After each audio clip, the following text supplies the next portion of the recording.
Je suis ravie de vous retrouver pour votre podcast, un podcast destiné aujourd'hui au passé. C'est un vaste sujet, c'est un sujet également avec lequel on a travaillé tous les jours avec les personnes qui viennent nous voir. Le passé qui est censé être derrière nous, le passé qui est censé être achevé et que pourtant tout évoque dans le présent, tout nous rappelle beaucoup de choses du passé. Ce peut être des lieux, des odeurs, des gens, même des choses que l'on mange. Le passé a une place énorme dans notre présent. Parfois, il en prend tellement qu'il envahit notre présent. Il va bien au-delà des souvenirs. C'est un passé ressassé. Ce sont des choses qu'on ne se pardonne pas de ne pas avoir faites dans le passé et qui, semble-t-il, nous empêchent d'être nous-mêmes dans le présent. Ce sont des ruptures amoureuses qu'on n'a toujours pas digérées 2-3 ans plus tard. Ce sont ce qu'on appelle des échecs pour lesquels on continue à avoir de la rancœur. Ce sont des gens auxquels on en veut toujours parce qu'ils nous ont trahis, parce qu'ils nous ont abandonnés ou rejetés. Alors, comment avancer en restant plus présent au présent ? Voici le podcast du jour.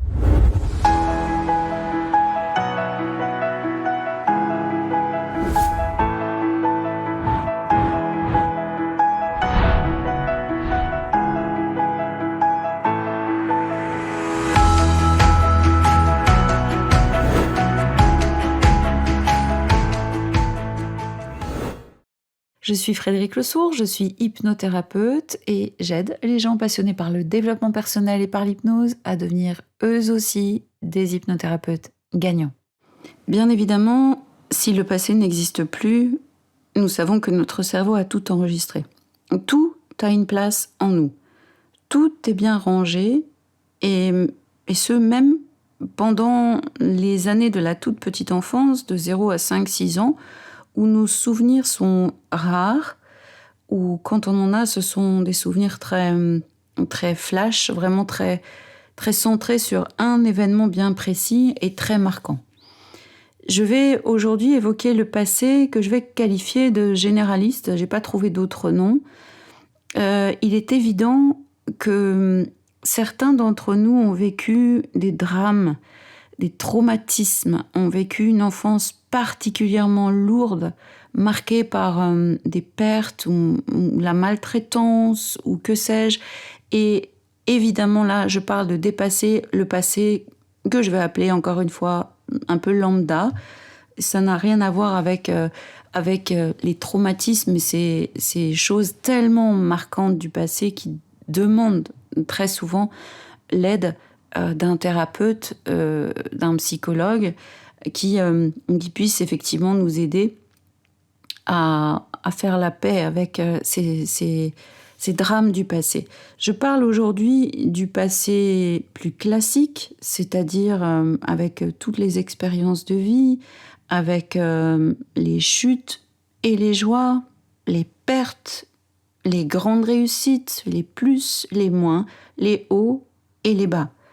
Je parle aujourd'hui de tout ce à quoi on s'accroche indéfiniment, tout ce qu'on ne laisse pas aller, tout ce qu'on ne veut pas laisser aller, parce que parfois on a l'impression qu'on n'en est pas capable, mais on s'accroche désespérément à telle ou telle chose du passé, à telle ou telle personne du passé. Et quand on n'arrive pas à laisser aller certains événements du passé qui ont besoin d'être dépassés, ça devient très énergivore, tout simplement parce que ce qui a été, je ne peux pas le changer. Je ne vais pas pouvoir modifier ce qui a été dans mon passé.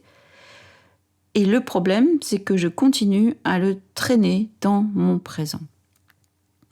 Alors, s'il n'est pas question de culpabilité, il est quand même intéressant de voir que lorsqu'on refuse de lâcher des événements du passé qui ont été troublants, qui ont pu nous marquer, qui ont été relativement impactants, comme des relations amoureuses, un métier qu'on n'a pas pu avoir, pas pu exercer, une promotion qu'on n'a pas pu avoir, une vie dont on rêvait quand on était petit.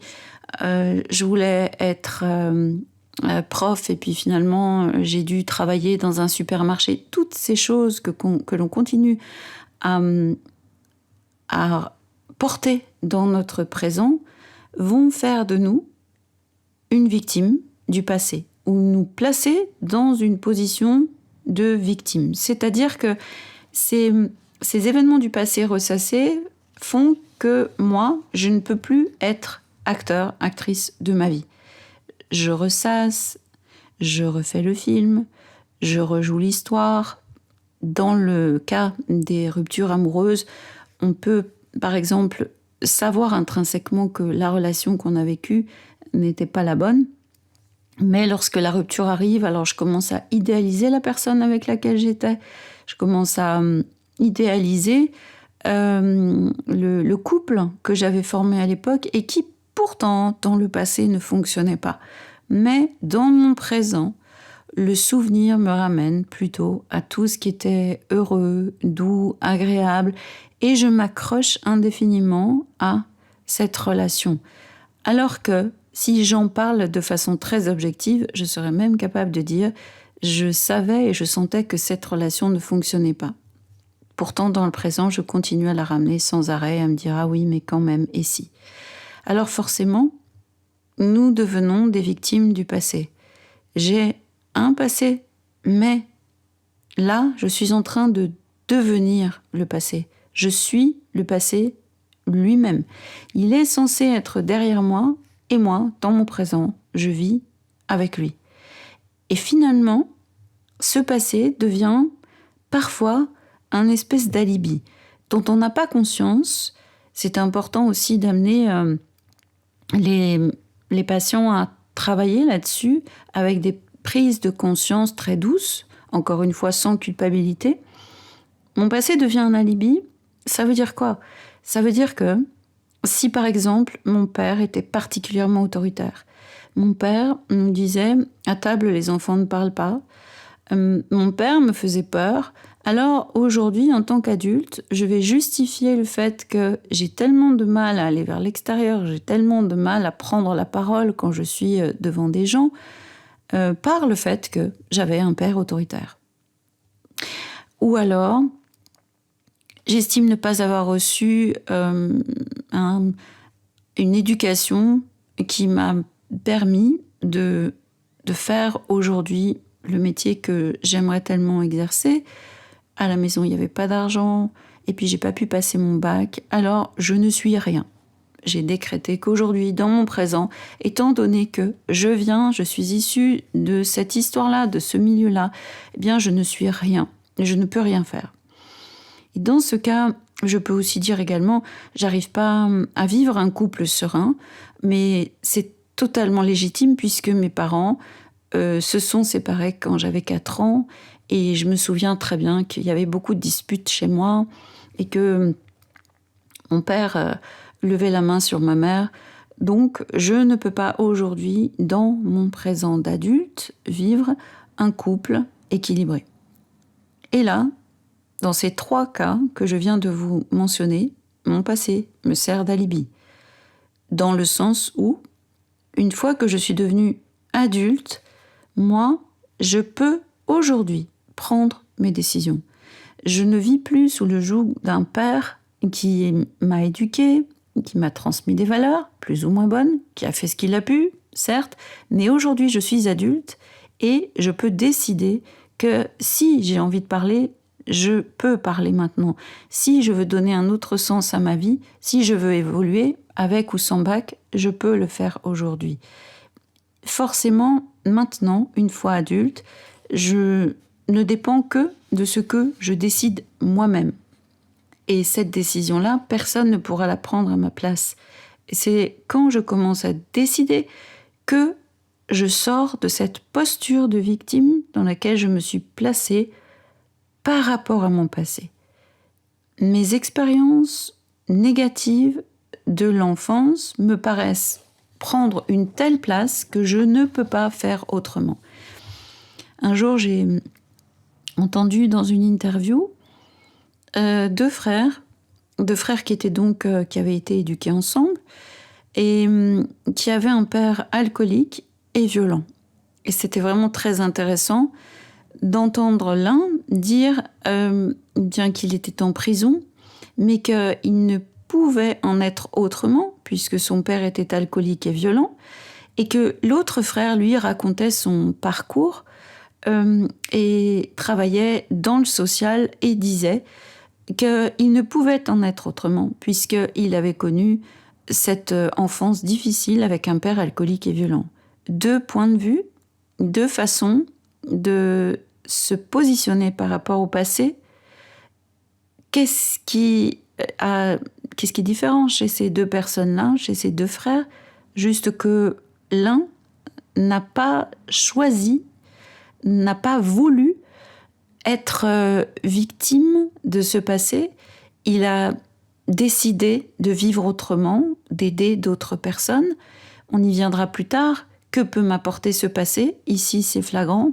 De vivre autre chose, de vivre autrement, alors qu'il y a de l'autre côté, encore une fois sans culpabilité, une espèce de sillon que je suis dans finalement une sorte de loyauté par rapport à un père malheureux, et je continue à m'infliger ce que je connais, c'est-à-dire la tristesse, la violence, et choisir un chemin qui forcément devient chaotique et me mène à des années de prison. Mais ce que je veux dire par cet exemple, c'est que le passé en soi, les éléments parfois lourds du passé, ne définissent pas de facto ce que je vais devenir. C'est aussi moi, et moi seule, qui vais écrire ce que je vais faire de ma vie et ce que je décide de faire dans mon présent. Le passé est définitivement terminé, mais il est là dans notre tête. C'est-à-dire que ce qu'il s'agit de faire pour dépasser le passé, puisqu'on ne pourra jamais l'oublier, puisqu'on ne peut pas le gommer, c'est de se dire « stop ». Je peux maintenant, non seulement le dire, mais agir en conséquence. Je peux décider de voir les choses autrement. Je peux décider de faire un pas de côté. Je peux décider de me comporter autrement. Et je peux, et on va arriver à un sujet un petit peu délicat, pardonner. Encore une fois, le pardon ne signifie pas « je ne t'en veux plus » ou « tu m'as fait du mal et finalement je me dis que c'était pas si grave ». Il ne s'agit pas de dire de ce qui était vraiment mal, que finalement, bon, allez, ça va, on passe un trait. Ce n'est pas ça. Le pardon, c'est quelque chose qui va me permettre à moi d'arriver à une grande paix intérieure. Pardonner à quelqu'un est quelque chose d'un petit peu difficile à comprendre pour beaucoup de gens, mais pardonner, on le fait pour soi. On le fait vraiment pour soi. On se fait du bien à soi, parce que tant qu'on porte la rancœur, la haine, on se fait du mal à nous. Ça nous pèse. Ça pèse sur nos épaules et ça pèse aussi dans notre présent. Si moi, j'en veux à Paul de m'avoir quitté il y a 4 ans, eh bien, je continue toujours dans mon présent à vivre avec Paul, à penser à Paul, à lui en vouloir de m'avoir laissé, alors que Paul, lui, continue sa vie de son côté et qu'effectivement, il a tourné la page. Alors, je deviens victime de mon passé et je me sers aussi un peu de cette relation avec Paul pour dire je peux pas être heureuse parce que Paul est parti et j'y arrive pas. C'est là qu'on parle d'alibi par rapport au passé. Ce passé, c'est vrai, il est ancré en nous. On ne peut pas le radier. On ne va pas pouvoir l'oublier. On ne va pas parvenir à le changer. Et en parlant de changement, on ne peut pas non plus éviter le changement, c'est-à-dire qu'on regarde souvent derrière nous en se disant « avant, j'étais plus musclée, avant, je paraissais plus jeune, le temps passe trop vite, avant, ma relation avec les enfants était différente, avant, les enfants avaient davantage besoin de moi ». On ne peut pas effacer quoi que ce soit, ni empêcher les changements qui se produisent. C'est impossible. Et on voudrait parfois avoir une gomme magique et effacer tout ce qui nous a fait mal, effacer les traces douloureuses. Posons-nous un instant, ce n'est pas possible. c'est impossible. La seule prise de conscience de ça est vraiment très importante. On ne va pas pouvoir effacer tout ce qui a pu nous faire du mal par le passé. C'est impossible. Et je crois que c'est très important d'apprendre à renoncer à cela parce que l'on vit dans cette quête inaccessible, impossible, énergivore, obsessionnelle. Et je reçois beaucoup de gens qui tous les jours me disent « Ah, si vous pouviez m'aider à squeezer tout ça, si vous pouviez m'aider à ce qu'on efface ça, non, je ne sais pas faire ça. Ce que je sais faire, ce que je peux faire en partenariat avec la personne qui est en face de moi, c'est l'accompagner dans le changement, dans une évolution pour arriver à dépasser le passé et que ce soit un souvenir et pas une obsession dans le présent. La rancœur, la haine, l'envie de vengeance ronge aussi de l'intérieur et nous empêche de profiter pleinement de ce que l'on peut vivre aujourd'hui dans notre présent sans être, encore une fois, victime de ce passé que l'on ressasse encore et encore dans le présent. Alors, une des possibilités, une des pistes majeures pour sentir vraiment que on peut aussi vraiment faire quelque chose de ce passé, c'est tout simplement que ce passé nous a appris beaucoup de choses. J'aimerais vraiment que vous vous arrêtiez sur cette phrase-là, juste cette phrase. Ce passé, nos douleurs, tout ce qu'on a pu traverser, qui a pu être douloureux, difficile, toutes les chutes, les pertes, tout cela a fait de nous des êtres qui se sont relevés. Et s'il y a bien aussi une allégorie que j'aime beaucoup, c'est quand nous étions tout petits, lorsque nous avions 1 an, 13 mois, 14 mois, quand nous avons commencé à vouloir marcher parce que quelque chose nous disait en nous, voilà, maintenant tu le peux. Alors nous avons tenté, nous nous sommes accrochés à une chaise, nous avons trouvé un équilibre très précaire, nous nous sommes mis en route et nous sommes tombés. Nous sommes tombés 200, 300 fois, selon les plus chanceux, je ne sais pas. Mais quelque chose en nous a toujours poussé à persévérer. Jamais aucun petit enfant, sans aucun problème physique, ne s'est dit, en tombant, bon, moi, c'est bon, j'arrête, je lâche l'affaire. Et c'est ce qui fait qu'aujourd'hui, nous tenons debout, nous marchons, et la vie, c'est ainsi aussi, c'est un équilibre parfois très précaire. Mais en tout cas, de la même manière que nous avons un jour tenu bon pour arriver à marcher, puis à courir, puis à pouvoir vraiment être au contrôle de notre corps, nous avons fait la même chose avec tout ce qui nous est arrivé dans le passé. Un enfant seul, eh bien, a pu souffrir de cette solitude, et puis une fois adulte, il en a fait quelque chose. Ou bien il a développé un certain sens de l'empathie vis-à-vis des gens seuls, parce qu'il sait exactement ce qu'ils ressentent. Alors il peut travailler avec des enfants et leur apporter énormément de choses. Voilà par exemple ce que ça peut être. Ou bien sa solitude passée lui a permis de devenir quelqu'un d'extrêmement sociable parce que cette solitude finalement ne lui a pas plu et il l'a un peu dépassé en allant vers autre chose qui lui convient davantage. Les choses de notre passé ont développé notre intuition, notre sens de l'empathie, nos qualités, nos forces, notre courage, notre pugnacité, notre ténacité viennent justement de nos expériences de vie et assurément des plus compliquées. Les fantômes de notre passé sont devenus nos enseignants, ceux qui nous ont vraiment guidés sur la route de notre présent. Ils nous ont éclairés. Ils nous ont montré que sous les couches très sombres, on pouvait trouver vraiment des pépites qui nous ont permis d'avancer dans notre présent et de devenir aujourd'hui les personnes que nous sommes. Et au lieu de voir ce verre à moitié vide du « j'ai beaucoup souffert », il y a le verre à moitié plein en disant « j'ai souffert et j'ai su vraiment faire quelque chose de ces souffrances ». Et nous en sommes tous là. Nous sommes tous avec des blessures du passé et avec cette volonté, cette pugnacité vraiment pour pouvoir dépasser ça, pour pouvoir traverser ce qui a été vraiment des épreuves de vie parfois très très difficiles. Donc tout ce qui a fait partie du passé a contribué à notre propre développement et tout a un sens et grâce à ce qui a été, nous avons acquis plus de force.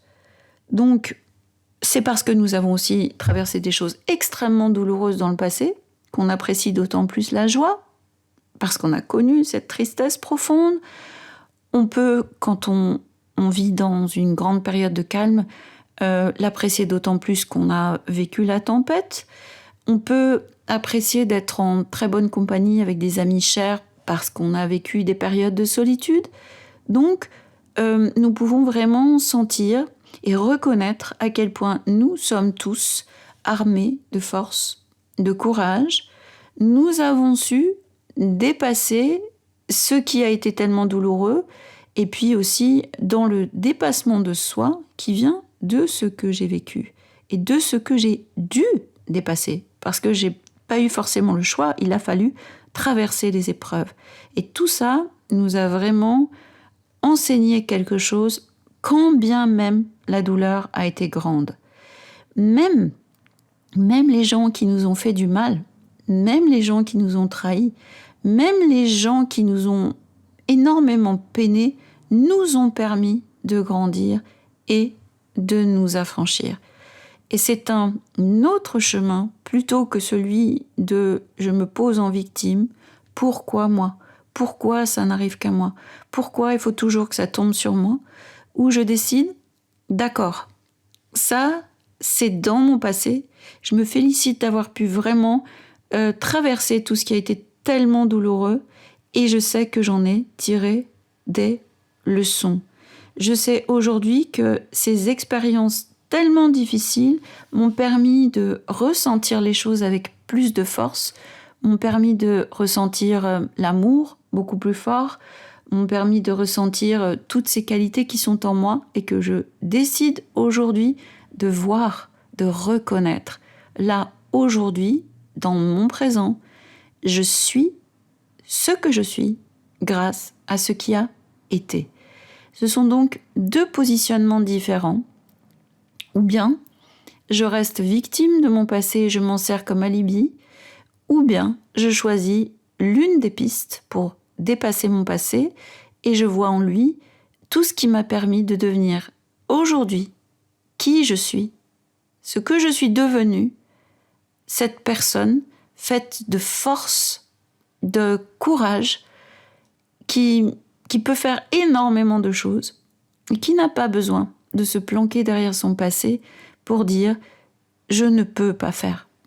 C'est vraiment une piste extrêmement intéressante que je tâche d'exploiter quand j'accompagne quelqu'un et qui donne effectivement de vrais changements dans le présent avec une présence au présent qui est hyper intéressante parce que on nous apprend beaucoup le mindfulness, rester présent, mais c'est tellement compliqué, surtout quand on vit dans le présent avec le passé.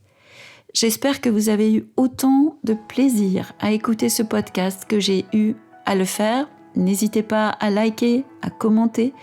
J'aurai grand plaisir à vous répondre. À très bientôt et merci pour votre fidélité.